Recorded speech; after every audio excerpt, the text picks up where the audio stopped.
ያው እንደገና በክፍል 3 ተገናኝተናል። ከክፍል 2 የሚቀጥል ነው። በመዝሙረ ዳዊት ምዕራፍ 42 ላይ ዳዊት ጉልበቱ የወደቀበትን መልሶ ጉልበቱን የገነባበትን ነገሮች ነው እያጠናን ያለው። ስለዚህ ጉልበቱን የገነባበት መንገዶች ያ ልምምድ በዳዊት ሕይወት ውስጥ ለቀጣይ ሕይወቱ አሸንፎ ለመቆም እግዚአብሔር ወዳየለት ለመስራት ውስጡን ለመጠበቅ ችሏል እና የመጀመሪያው ውስጣችንን መጠበቅ። ለዚህ ነው ሰው ሌላውን ነገር በጥንቃቄ እንደሚጠብቅ ልቡን መጠበቅ መማር አለበት። ምንድነው የምንሰማው? ምንድነው የምናየው? ልባችን ውስጥ መግባት ያለበት የትኛው ነው? ልብህን ጠብቅ የህይወት ሁሉ መውጫ እሱ ነው የሚለው።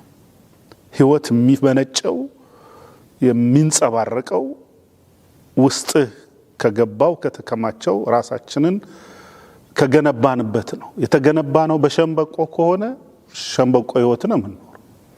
የተገነባነው በአለቱ ላይ በወርቅ ከገነባነው ውስጣችንን ወርቅ ነው ህይወታችን የሚሆነው። ሌላ ምንም ነገር የለም። የውጭውን አካል ሁለት አይነት የውጭ አካል አለን። በግሪኩ ቃል ሳራክስ ይለዋል SARX እና ሶማ ይለዋል። የውጩ ነው ይሄ ፊዚካል የውጭው አካላችን፣ ስጋዊ አካላችን፣ ፍጥረታዊ አካላችን። እሱም ሁለት ፓርት አለው። ውጫዊ አካላችን ሁለት ፓርት አለው። ይሄ ሶማ የሚለው ፊዚካሉን ነው። ይሄ የሚነካው የሚዳሰሰው አጥንት፣ ጅማት፣ ጡንቻውን፣ ቆዳውን ውጫዊ አካላችን ቦን አጥንቱን ሶማ ነው ይሄ። ግን ሶማ ስብዕና አለው፣ ፐርሰናሊቲ ደግሞ አለው። ይሄ ስጋ የሚነካ ፊዚካል ነው፣ ይዳሰሳል፣ ይነካል፣ ይታያል። ግን ያ ደግሞ ውጫዊ አካላችን ደግሞ ሳረክስ ይሉታል የግሪክ ሰዎች። ባህሪ አለው፣ መንጸባረቂያ አለው። ውጫችን የውጫዊ ስጋችን በምን ላይ ነው የምንገነባው? ይሄ ሳረክስ ስሜታችን ከፍና ዝቅ የሚል ስሜት አለን ሰውነት። ያንዳንዱ ቶሎ ስሜት ውድቅ ይላል። ልክ ፉኛ የተነፋ ፉኛ በስፒል ጠቅ ካረከው ወዲያውኑ ነው የሚተነፍሰው። በባህሪያችን ቶሎ ውድቅ የሚል ባህሪ ነው ያለን ወይስ አቅም አከማችቶ ተገንብቶ ያየውን አይቶ የሰማውን ሰምቶ በዛ ላይ ተረማምዶ በባህሩ በነፋሱ በእሳቱ ውስጥ በሞገዱ ውስጥ በምድረ በዳው በእባቡ ላይ ተጫምተ ነው ረጋግጠ ነው አለቱ ላይ ተሻግረን ተራራውን አንተ ደልዳላ ሜዳ ትሆናለህ ብለን መሄድ የምንችልበት አቅሞች የሚፈጠሩት ውስጥ ነው። ሁለተኛው የሰውነት አካላችን መንፈሳዊ ነው፣ ስፒሪቹዋል ነው። ነፍስና መንፈሳችን ያለበት ማለት ነው።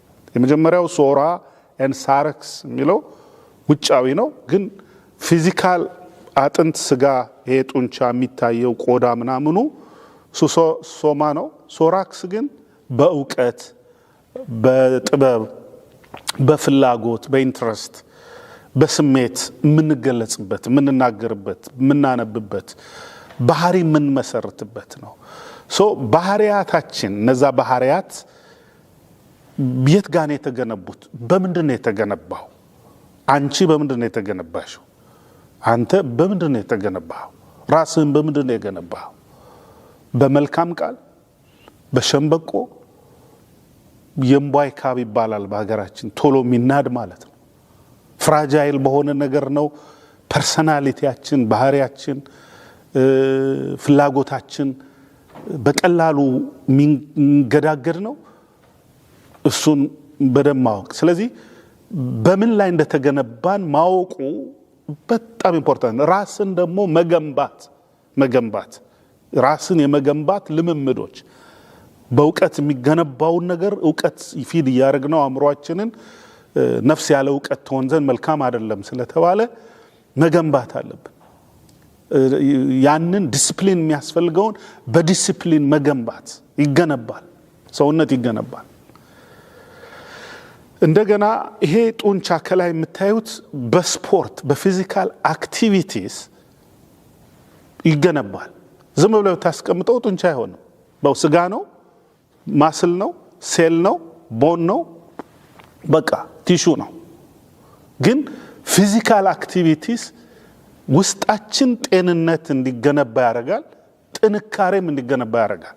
ስለዚህ በቀላሉ ተራራ ለመውጣት ሮጦ ላለመድከም ከባባድ ዕቃዎች ለማንሳት ሰውነትን መገንባት ተፈጥሯዊ ነው፣ መስጥ ነው በጤንነት ለመኖር። ያ ያልተገነባ ሰውነት ሜዳ ላይ ስታወጣው ተራራ ላይ ስታወጣው ፍርክስክሱ የሚወጣ ከሆነ በደንብ አልተገነባም ማለት ነው። ይሄ ሶማና ሶራ የሚለው ውጫዊ ነገር በእውቀት በሐሳብ በፍላጎት የሚገነባውና በመብል ሌላው መብል ነው የምትሰጠው መብል ነው የሚገነባው አይደለም። ስለዚህ እነዛ የምንበላቸው ምግቦች እኮ በደንብ ሰውነታችን እየገነባ ነው። በአሁኑ ዘመን ምንድነው ለማማር ውጫችንን ለማስተግበር ውጫዎች እንደዚህ ብትቀቡት እንደዚህ ብታደርገው ይሄን ብትቀባው ነው የሚባል። ከሱ በበለጠ ውጫችንን የሚያስውበው የሚያስጠነክረው ውስጥ የሚገባው ምግብ ነው። ከምንቀባው ቅባት የምንበላው ምግብ ነው ጤንነት የሚሰጠን። ስለዚህ ሰው ሁልጊዜ ውጫዊ ነገር ላይ ነው፣ ራሱን አይገነባም። ኋላ ድንገት ፈተና ሲመጣ በቀላሉ ፍርክስክሳችን ይወጣል። ጊዜ ሰተን ሰውነታችን መገንባት አለብን። ፈተና በምድር ላይ አለ፣ ቻሌንጆች በምድር ላይ አሉ። መንፈሳዊም ስጋዊም ፍላጎትም ባህሪያትም ፐርሰናሊቲም ምናልፍ በማህበራዊ ነገር ውስጥ ስለምናልፍ በተፈጥሮ ዓለም በመንፈሳዊም ዓለም ውስጥ ስለምናልፍ ውስጣችን መገንባት አለበት። ዳዊት ያንን ሬቨሌሽን ኢንላይትመንት አመጣልን። ምን አለ? ነፍሱን ሲያከማት ሲገነባት ታያላችሁ። አታውኪኝ ነፍሴ በእግዚአብሔር ታመኚ፣ የተቀደሰ ስሙን ጥሪ፣ አጥንቶቼም የተቀደሰ ስሙን ጥሩ ባርኩ። እግዚአብሔር ያደረገልሽን አስቢ። ስለዚህ በሚሰማው ከእግዚአብሔር በሚያርቀው የቆመበትን ምሰሶ ሰይጣን ለመምታት ሲመጣ ቶሎ ነቃ። እነ ሔዋንና አዳም ያልነቁት ምሰሷቸውን ፈልጎ ቁልፉን ነው የወሰደባቸው። በሰሙት ነገር ቁልፉን ዋና ማንነታቸውን ወሰደው። ሰይጣን ዙሪያችንን እንደሚገሳ አንበሳ ይዞራል ሲባል ዝም ብሎ በቃ ጨዋታ እንዳይመስለን ወይም ተረት ዝም ብሎ በቃ ዙሪያው የሚዞር ስራ ፈት ሆኖ ዝም ብሎ የሚዞር መልካችን ምናምን ለማየት የሚዞር አይደለም።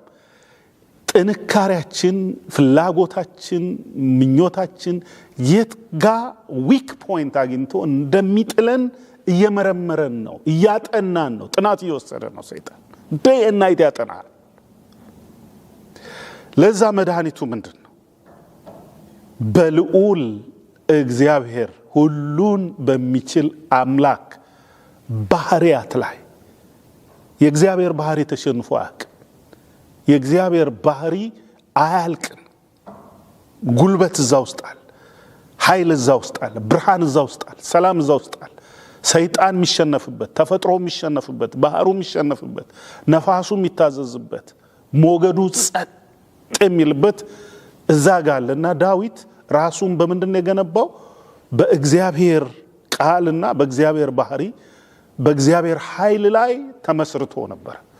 ስለዚህ ጠላት መጥቶ ያችን ጉልበት ፈለገና ቁጥር 1 ላይ ሲያፈርሰው እናያለን። የፈረሰውን ገነባው። እሱን ነው ቅድም የተማርነው። ተመልሰን ለምሳሌ ሄደን ነብዩ ኤልያስ ጠንካራ ሰው ነበር። ከሙሴ ቀጥሎ እንግዲህ ዋና ነብይ እንዳውም የመጽሐፍ ቅዱስ የክርስቶስ የመምጣት ምልክት ታይም ፍሬም ውስጥ የመጽሐፍ ቅዱስ ታይም ፍሬሞች የምናይበት አንዱ ሙሴና ኤልያስ ናቸው። የመምጣቱን የክርስቶስን ዳግም መምጣት ከሙሴ ቀጥሎ የነቢያት ሪፈረንስ የሆነ በህይወት ሰዎች ሞትን ሳያዩ ሄኖክ እና እሱ ተነጥቀዋል እና ጌታ ሲመጣ ከሚመጡት ከመምጣቱ በፊት ከሚመጡት ሁለት ነቢያት አንደኛው ኤልያስ የክርስቶስን ዳግም መምጣት መለኪያው ሬክተሩ አንዱ ኤልያስ ተደርጎ ነው የተጻፈልን በመጽሐፍ ቅዱስ ታይም ፍሬም ለማወቅ ይሄ የተሰጠው ኃይል የመሰወር ከአንድ ቦታ ወደ አንድ ቦታ የመነጠቅ በዚህ በፍጥረታዊ ዓለም የሌለ በመላእክት ዓለም መላእክት የሚኖሩበትን ዓለም በመጠኑ እንዲኖር በዚህ ምድር ላይ ያ በመላእክት ዓለም ከአንድ ቦታ ወደ አንድ ቦታ በፍጥነት ያለ መኪና ያለ ትራንስፖርት ያለ ሰዓት ገደብ መሰወር ያየነው መጀመሪያ ኤልያስ ላይ እንደዛ የተሰጠው ሰው በንጉሱ እና በኤልዛቤል ድንፋታ ድምጽ አንድ ቀን ውስጡ ተረበሸ ያ አቅሙ ፈራረሰ እንደገና ህዝቡን ሲያይ ደግሞ የህዝቡ ሁኔታ ሁሉም የካዱ ሁሉም ጣዖት የሚያመልኩ ሁሉም ከብርሃን ወጥተው ወደ ጨለማ ከእውነት ወጥተው ወደ ሐሰት ከእምነት ወጥተው ወደ ክህደት ውስጥ ከፍሬ ወደ ገለባ የሄዱ መሰለው ግን እግዚአብሔር ለራሱ ቅሬታዎች አይናችን ማያየው እኛም ማንደርስበት በእግዚአብሔር ፕሮግራም ውስጥ ራሱ እግዚአብሔር ዲዛይን ያደረጋቸው ነገሮችን እስክናይ ድረስ አንዳንድ ጊዜ ተስፋ የሚያስቆርጡ ነገሮች በዙሪያችን ብዙዎች ናቸው ታዲያ ይሄን ለምንድን ነው ማረገው የሚለው ስለ ኑሮ ይሆናል ስለ ትምህርት ይሆናል ስለ ጤንነት ይሆናል ስለ መንፈሳዊ ነገር ይሆናል ስለ ልጅ አስተዳደግ ይሆናል ስለ ስራ ይሆናል ስለ ንግድ ይሆናል በቃ ትተነው እንድንሄድ እንድናቆም አጥር የሚያመጡ መሰናክል የሚሆኑ ነገሮች anywhere anytime any place ሊያጋጥሙ ይችላል ግን ለዛ ነገር ብቃት አስቀድመ መለማመድ ራሳችንን መገንባት ኤልያስ immediately ይሄ ነገር መገንባት ይሄ የፈረሰው ኤልያስ የደነገጠው ኤልያስ የፈራው ኤልያስ ራሱን እንደገና አቅም ለማግኘት የት ጋር መሄድ እንዳለበት አውቋል መንገዱን አውቋልና መንገዱን ጀምሮታል ወደ እግዚአብሔር ተራራ ሄዳለዋል ልክ ዳዊት ወደ እግዚአብሔር ቤት ወደ እግዚአብሔር ቃል መቼ ነው ምደርሰው መቼ ነው ያንን ኃይል ውስጥ ሲመነጭ የሱ መንፈስ ሲመጣ የሱ ክብር ሲመጣ የሱ ድምጽ ሲመጣ የሱ ግርማ ሲመጣ የሱ ጥበቃ ሲመጣ ፕሬዘንሱን ስለሚያቀው የእግዚአብሔር መገኘት የመንፈስ ቅዱስ መምጣት መመንጨት በውስጡ ስለናፈቀው ያንን በውስጡ ባብል የሚያረጋው ነገር መቼ ነው ያንን እንደገና ማገኘው ሪቫይቭ ማረጋው ብሎ ሪቫይቭ የሚያረጋው የእግዚአብሔርን ቃል እግዚአብሔርን ተስፋ ማድረግ በእግዚአብሔር መተማመን ኢቭን የደከመ ሰው ኃጢአት የተራሰውን ሰይጣን ወደ እግዚአብሔር እንዳይጠጋ መልሶ መላልሶ እንዲከሰስ ነው የሚያደርገው አንዱ የሰይጣን ከእግዚአብሔር ቤት እንዲርቅ ከቃሉ እንዲርቅ ተስፋ እንዲቆርጥ በቃ እግዚአብሔር አይምረኝም እንዲል ኖ ዳዊት እንደዛ አይሮ ሰይጣን ሲነዘንዘው ነፍሱ ስትነዘንዘው በእግዚአብሔር ምህረት ታመኝ ብሎ ነፍሱን በእግዚአብሔር ምህረት ሲያክመውናል ስለዚህ ምናልባት የወደቃችሁ ኃጢአት የኮረኮማችሁ ያቆሰላችሁ ሰዎች ካል እግዚአብሔር መሐሪ ነው ስቲል የእግዚአብሔር ምህረት ፍሬሽ ነው የሰይጣንን ድምጽ መስማት የለበት ተመልሳችሁ ወደ እግዚአብሔር ነው ልክ የጠፋው ልጅ ወደ እግዚአብሔር ቤት ብመጣ ነው በቃ የምታከመው ምበረታው ከዚህ ከደህየውበት ከዚህ ከቆሸሽኩበት ከዚህ ከገማውበት ወጥቼ ወደ አባቴ ብመለስ that enlightenment that courage መጀመሪያ ወደ ተገነባበት መጀመሪያ ወደ ተሰራበት ቤት ነው የተመለሰው ዳዊትም ያንን ነው መዝሙር 42 ላይ ያሳይ መዝሙር 103 ላይ መዝሙር 3 ላይ the same context the same messageዎች ነው የምናየው ስለዚህ ወደ ኤልያስ ልመለስ ወደ እግዚአብሔር ኤልዛቤል ስታስፈራራው ተስፋ ሲቆርጥ ግራ ሲገባው አገልግሎቱም በቃ ይሄ ህዝብ ጠፍቷል ማንን ነው ማገለግለው እግዚአብሔር ቤት ውስጥ ጣዖት ገባ ልክ እንዳሁኑ ዘመን ሌቦች ወንበዴዎች ዋሻረጉት የእግዚአብሔርን ቤት በእውነት የሚያገለግሉ ሰዎች ርቀው ነው ያሉት የእውነት ቃል ጠፍቶ የገለባ ትምህርቶች ነው ያሉት። የሐሰት ትንቢቶች፣ የሐሰት ትምህርቶች፣ ያልዳኑ ሰዎች ቆሻሻ ውሃ በገለባ ላይ የተመሰረተ ህይወት ለሰይጣን የተጋለጠ ለዓለም የተጋለጠ የማያክም ከእግዚአብሔር ጋር የማያገናኝ ነው ሰይጣን የሚሰጠን። እውነተኛው ግን ደህንነት የሚመነጨው ከእግዚአብሔር ጋር አገናኘው፣ አነሰው ከምንጩ ጋር አገናኝ። ዳዊት ያንን ነው። ስለዚህ ኤልያስም ልክ ዳዊት እንዳደረገው መመለሻውን አቅም መገንቢያውን የተገነባበትን አውቋ I have to restore myself። ስለዚህ ወደ እግዚአብሔር ተራራ ሊሄድ ብሎ ጉዞ ጀመረ። that's a good courage። ወደ እግዚአብሔር ፊት ልቅረብ። መልአክ መጣ ይላል። ደክሞት ተኝቶ ጠውልጎ ደርቆ በቃ ነሚት። እንግዲህ ይሄ የስጋ ድካም ብቻ አይደለም። አንዳንድ ጊዜም ይደክመን የስጋ ድካም አለ። ነፍስ ስትደክምስ፣ አእምሮ ሲደክምስ፣ ሐሳብ ሲያደክማችሁስ፣ ተስፋ መቁረጥ ሲወርሰንስ፣ ሁሉ ነገር ሲጨላልምበትስ፣ በቃ ቀኑ ጨለማ ሲሆን ምንድን ነው የምናደርገው? በዙሪያችን ባልንጀሮች፣ እውነተኛ ባልንጀሮች ስታጡ፣ እውነት በዙሪያችሁ ሲጠፋ፣ ጽድቅ በዙሪያችሁ ሰዎች፣ ጻድቅ ሰው ስታጡ፣ እውነተኛ ሰው ስታጡ፣ እግዚአብሔርን የሚፈልግ ሰው ስታጡ፣ ሁሉም ውሸተኛ ቢሆን የት ነው የምንሄደው? ወደ የት ነው የምንሄደው? ኤልያስ ብቻዬን ቀርቻለሁ፣ ግን መንገዱን አውቆታል ወደ እግዚአብሔር።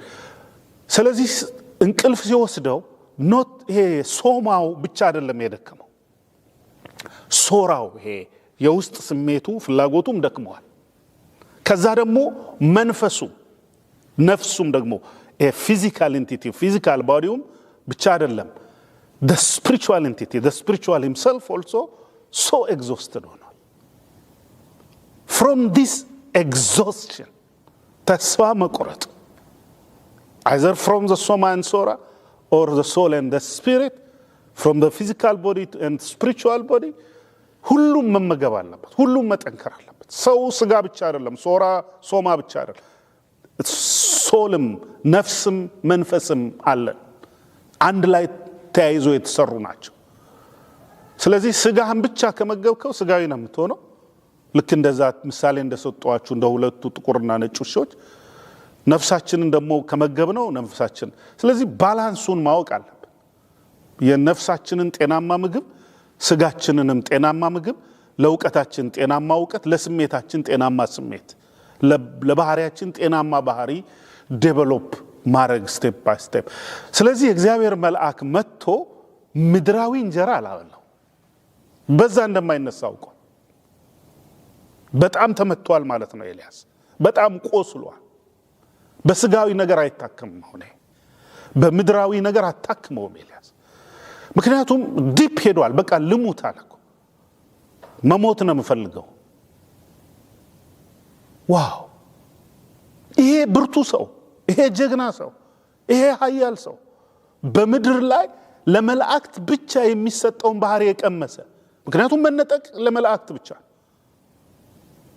መሰወር የመላእክት ባህሪ ብቻ።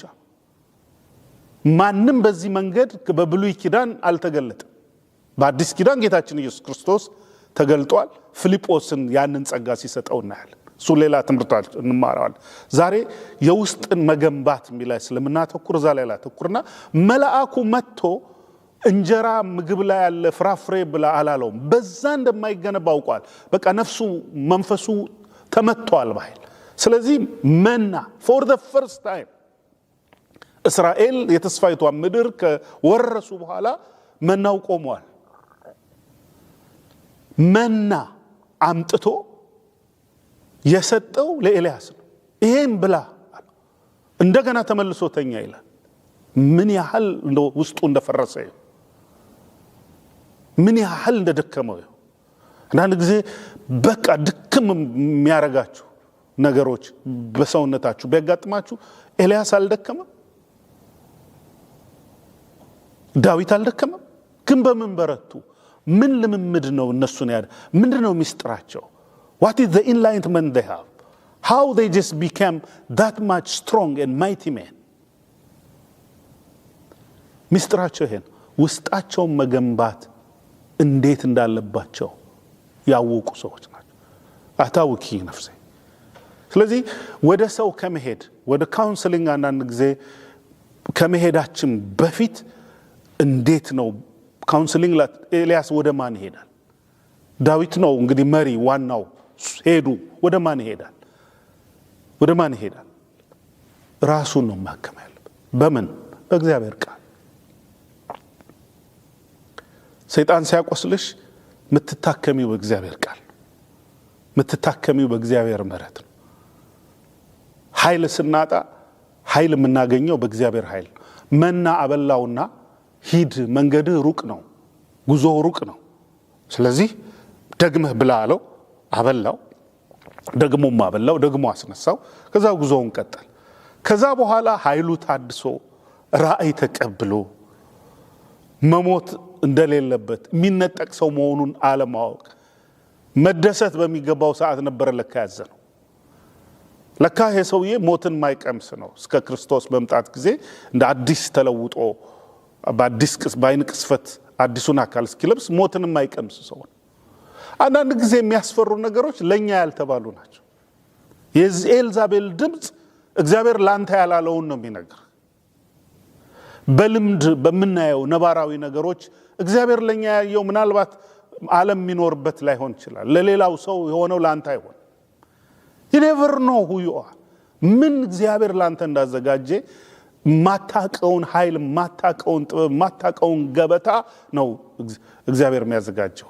ስለዚህ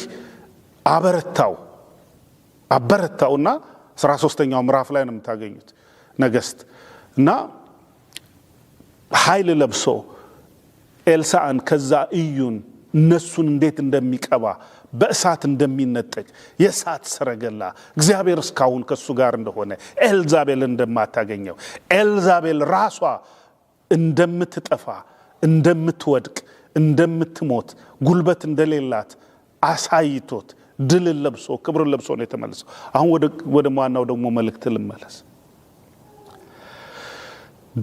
ወደ ዳዊት ልመልሳችሁ። ዳዊት በዚህ በሳሙኤል አንደኛ ሳሙኤል ምዕራፍ 30 ላይ ወደ መጨረሻው ላይ እግዚአብሔር ቀብቶ እስራኤልን እንደሚነግስ የንጉስ ቅባት፣ የመሪነት ቅባት፣ የቤተ መንግስት ቅባት ሰጥቶት ነበር። በዛ መንፈስ ተጠርቷል፣ በዛ ኃይል ለብሷል። ግን ምንድነው የሆነው? በዛ 30ኛው ምዕራፍ ላይ ስታነቡት ጠላት መጣና ጺግላግ ትንሽ መንደር እኮ ነች፣ ግን ዳዊት ካምፕ የሰራባት ነች። ምሽግ ሰርቷል። ነገ ትልቁ ቦታ እስኪደርስ ለዛሬ ግን ምሽጉ መጠባበቂያው መንደሩ ነች። ትልቅ ሀገር ነው ነገ የሚወርሰው። ግን እስከዛ ድረስ የተደበቀባት የተመሸገባት የምሽግ ከተማው ጺግላግ ትባላለች። ጠላት ምሽጋችን ድረስ ነው የሚመጣው። ለነገ ስታብሊሽ የምንደረግበት መጠባበቂያ ቦታችንን መጥቶ ነው የሚያፈራርሰው። በደንብ ይሁት። ጠላት ስትራቴጂክሊ ኢንቴንሽናሊ ፐርፐዝሊ አርቲኩሌትሊ መጥቶ ጺግላግን በእሳት አጋያት፣ አመድ አረጋት፣ አቃጠላት። ያለውን ንብረት፣ ቤተሰቦቹን፣ ልጆቹን፣ ሚስቶቻቸውን በሙሉ ማርከው ሄዱ። መማረክ ማለት መሸነፍ ማለት ነው። ያ ይዞት የሚመጣውን ድምፅ አስበው። መሸነፍ፣ በቃ ተስፋ መቆረጥ። ቀጥሎስ ከተማዋን ሲያያት የነገውን ከተማ የነገውን ሀገር የሚገነባባት ለጊዜው ግን ምሽግ የሰራባት ጺግላግ ምሽጌ ነች፣ መደበቂያዬ ነች። ጠላት እዚያ አይመጣም፣ የኔ ቴሪቶሪ ነው። ነገ ንጉስ እስከምሆን ድረስ፣ ነገ የተስፋው ቃል በኔ እስኪፈጸም ድረስ፣ ወራሽ እስከሆን ድረስ እዚህ እቀመጣለሁ ብሎ የሰራት ከተማን አመድ አረገለት። ሲመጣ አመድ ነው። ሁሉ ጊዜ ጠላት አክሊልህ እዛ ጋር ያለ አክሊልህን እንዳታይ አመድ ያሳያል። አመድ እንድታስብ። አመድ ሄልፕለስ ማለት ነው። አመድ you have no more chance ማለት ነው። አመድ በቃ የሞተ ያለቀለት የደቀቀ ምንም በቃ ህይወት የሌለበት ነገር ነው። በቃ ያለህን ነገር ተስፋ ቁረጥ ሙት ማለት ነው።